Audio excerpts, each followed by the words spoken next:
The laughter started before the little girl even reached the front of the room. 7-year-old Emily Carter clutched her father's hand tightly as they walked through the shiny glass lobby of Brightstone Global, one of the biggest technology companies in the city. Her father, Daniel Carter, wore a simple, slightly wrinkled suit that had clearly seen better days. Beside the polished executives and wealthy investors walking through the building, Daniel looked out of place. And people noticed.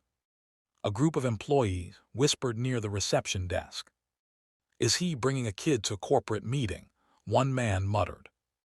Another woman chuckled softly. "Single dads these days, they think everything is daycare." Emily heard the laughter. She lowered her eyes but didn't say anything. Daniel felt his daughter's fingers tighten around his hand. His heart ached. Since Emily's mother passed away 3 years earlier, it had been just the two of them against the world. Daniel worked 2 jobs as a freelance translator and part-time consultant, doing everything he could to raise Emily well. But sometimes the world could be cruel, especially to people who looked like they didn't belong. Today's meeting was the most important opportunity Daniel had ever received. The powerful CEO of Brightstone Global, Michael Thompson, was negotiating a massive international deal with investors from Europe and Asia. The company needed someone skilled in languages to assist with communication during the meeting. Daniel had been recommended by a former colleague. But when he arrived with Emily, the professional atmosphere instantly shifted. A senior manager named Richard Collins frowned when he saw them. "You brought your daughter?" he asked sharply. Daniel forced a polite smile. "I'm sorry. Her school closed early today and I couldn't find a babysitter on such short notice. She'll sit quietly, I promise." Richard sighed in annoyance. "This is a high-level international negotiation, Mr. Carter, not a playground." Emily's cheeks turned red, but she said nothing. Daniel knelt beside her and whispered softly, "Just sit quietly like we talked about, okay, Em?" She nodded. "I will, Dad." They were seated in the back of the massive conference room while executives prepared for the meeting. The atmosphere buzzed with tension. Brightstone was about to close a deal worth nearly $200 million with a group of foreign investors. If the negotiations failed, the company could lose months of work. CEO Michael Thompson entered the room with confidence. Tall, composed, and sharply dressed, he was known for being one of the toughest negotiators in the industry.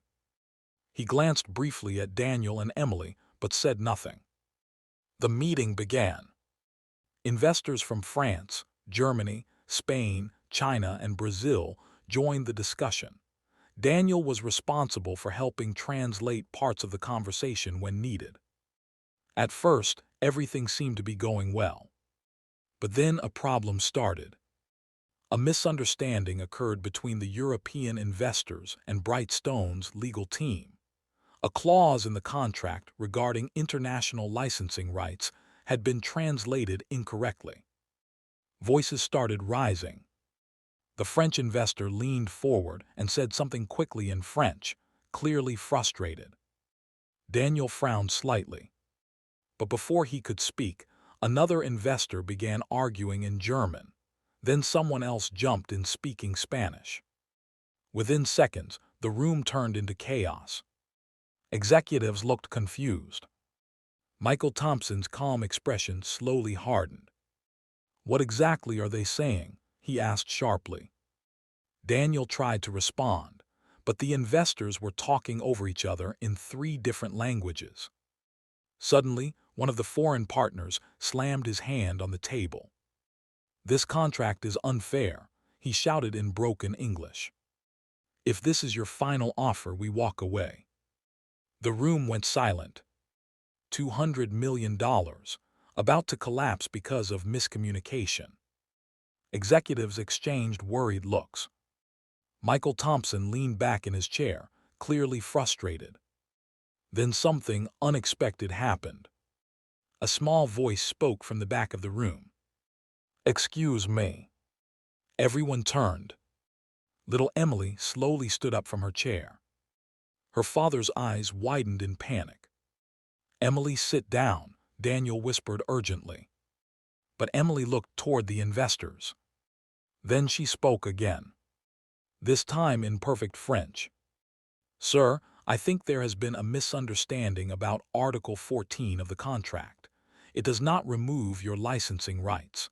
It only limits third-party distribution." The entire room froze. The French investor blinked in shock. Emily then turned toward the German investor and spoke fluent German. "The translation you received changed the meaning slightly. The English version actually protects your company's patents." Gasps spread across the room. Richard Collins nearly dropped his pen.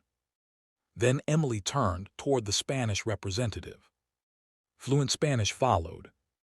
"It also guarantees profit sharing for the European market." The investors looked stunned. But Emily wasn't finished. She calmly repeated the explanation in Mandarin, Chinese, and Portuguese, making sure each group fully understood the contract clause. The conference room had gone completely silent. No one laughed anymore. No one whispered. The same people who had mocked the quiet little girl just minutes earlier now stared at her like she had just performed a miracle. Michael Thompson slowly leaned forward. "Did that little girl just speak 5 languages?" Daniel looked as stunned as everyone else. He nodded slowly. "She actually speaks 7. The CEO raised his eyebrows. Emily finally finished her explanation and looked down shyly. "I'm sorry if I interrupted," she said softly. But they were misunderstanding the legal translation. The French investor began reading the contract again. Then his expression changed. He smiled. "She is correct." The German investor nodded. "So is she." The tension in the room melted instantly. What had almost become a massive corporate disaster was suddenly resolved by a 7-year-old girl. Michael Thompson stood up and walked slowly toward Emily. The powerful CEO knelt slightly so he could look her in the eyes. "What's your name?" he asked. "Emily Carter." He smiled. "Well, Emily Carter, you just saved a $200 million deal." The room erupted in applause. Executives who had mocked her earlier now looked embarrassed. Richard Collins cleared his throat awkwardly. "I apologize, Mr. Carter." Daniel simply hugged his daughter tightly. "I had no idea she would do that," he said quietly. Emily shrugged innocently. "I just didn't want Dad to lose his job." That moment hit everyone in the room. This little girl hadn't spoken up for attention. She did it for her father. Michael Thompson turned to Daniel. "Where did she learn all those languages?" Daniel smiled softly. "After her mother passed away, Emily started learning languages online. She said she wanted to understand people from everywhere in the world." Emily added quietly, "Mom used to say that languages connect hearts." The CEO stood silently for a moment. Then he made a decision. "Mr. Carter," he said firmly, "I think Brightstone Global could use someone like you, and maybe someone like Emily someday." Daniel blinked. "What do you mean?" Michael Thompson smiled. "I'm offering you a full-time position as Director of International Communications." Daniel's eyes widened. It was the kind of job people spent years chasing. And he had just been handed the opportunity of a lifetime. Emily looked up at him. "Does that mean we won't have to move again?" Daniel's voice trembled slightly. "No, sweetheart." He hugged her tightly. "I think we're finally home." Around the room, the executives watched quietly. Just an hour earlier, they had laughed at a single father and his little girl. Now they had witnessed something unforgettable. Talent, courage, and the powerful bond between a father and daughter. As the meeting resumed and the investors happily signed the deal, Michael Thompson leaned toward one of his executives and whispered, "Never underestimate quiet people."